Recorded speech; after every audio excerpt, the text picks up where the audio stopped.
Hello, Coal Colts.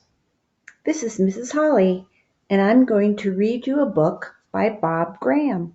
We're going to be doing an author study of several books by Bob Graham.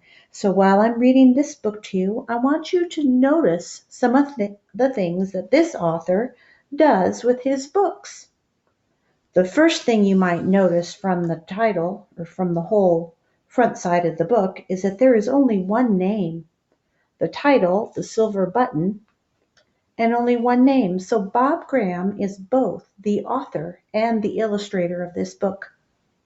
The Silver Button. Let's look at the picture first before we get started. What do you see? Oh, yes, I see a baby. Looks like he's just beginning to walk, especially by the reaction of that dog down there who's looking up at him like he's afraid the baby's going to fall on top of him.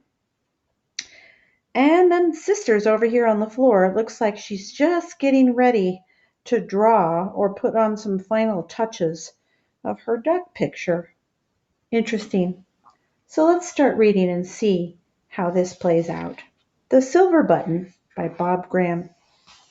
Oh, this is interesting. It has a page of words right even before the title page. Let's see what's happening.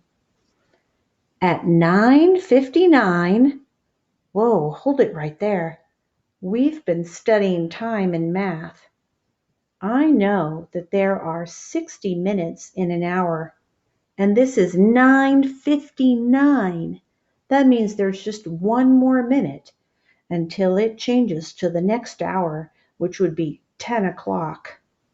Interesting. Why? I wonder why they chose 9:59. Let's see. At 9:59 on Thursday morning, Jody drew a duck. She gave the duck a top hat, cane, and boots of the softest leather.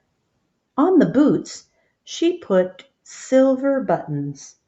1, 2. Her pen hovered in the air before the final button. The Silver Button by Bob Graham.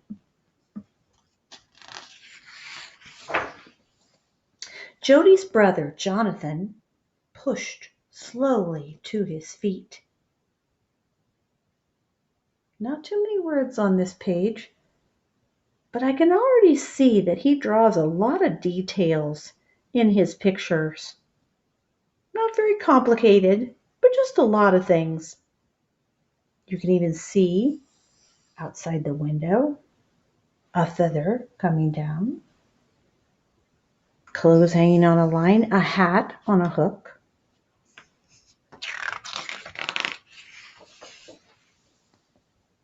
He swayed. He frowned. He tilted forward, just like a baby would do as they're starting to walk, and took his first step. He took that step like he was going someplace.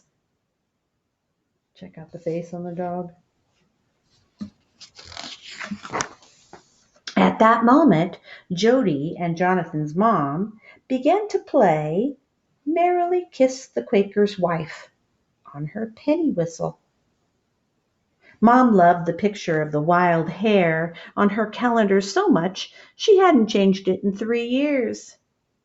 Did you find the calendar with the picture of the hare or rabbit? There it is. And notice the bright colors in some parts of the pictures. It helps us notice the mom here. It also helps us notice this scene right here that's happening in the other room. There she is drawing her duck, and there's her baby brother. That's just like this. It's happening at the same time. Outside, a pigeon nested under the roof as Jonathan took his first step. Wait. There he is. As Jonathan took his first step, a feather floated gently past the window like an autumn leaf. A feather, a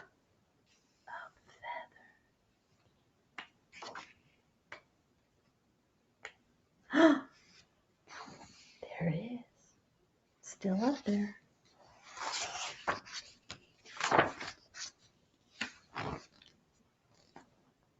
Next door, Alice mailed sticks and stones through the front gate, and an early morning jogger puffed on by.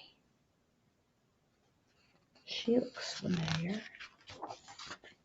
There she is again. And there's the baby brother and the dog. Out in the street, Joseph Pascano avoided the cracks in the sidewalk so the sharks wouldn't get him. That must be him there.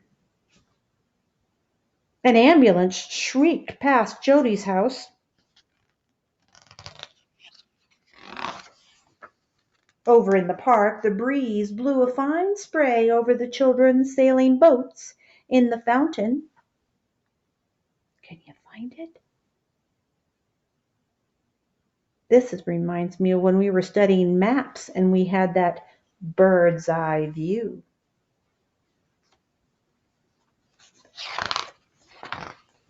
Under the oak, Sophie and her granddad made a house of leaves. Sophie sat in the living room while Granddad swept in the bedroom. On the edge of the path, a blackbird found a worm, and an old lady shuffled by, pushing everything she owned in her cart. High over the city, a flight of ducks headed south like an arrow. In Mercy Hospital, a baby was born.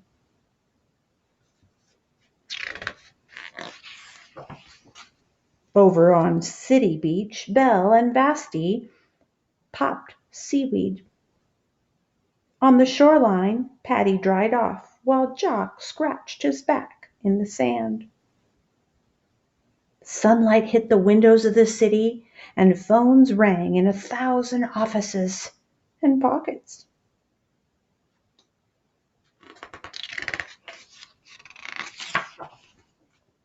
Far out over the bay, a tanker headed all the way to China.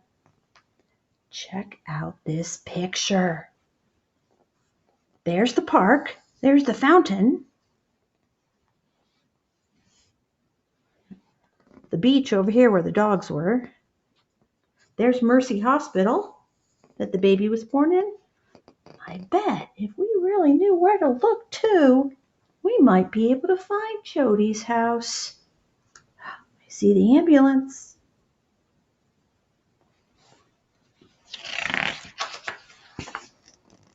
Then down came Jonathan on his little pink knees.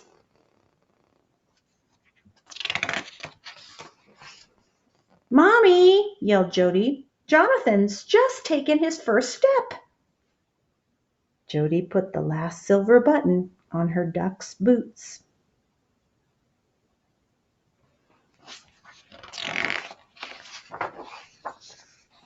Sunlight from all over the city streamed through the window, and the kitchen clock struck 10. It's 10 o'clock.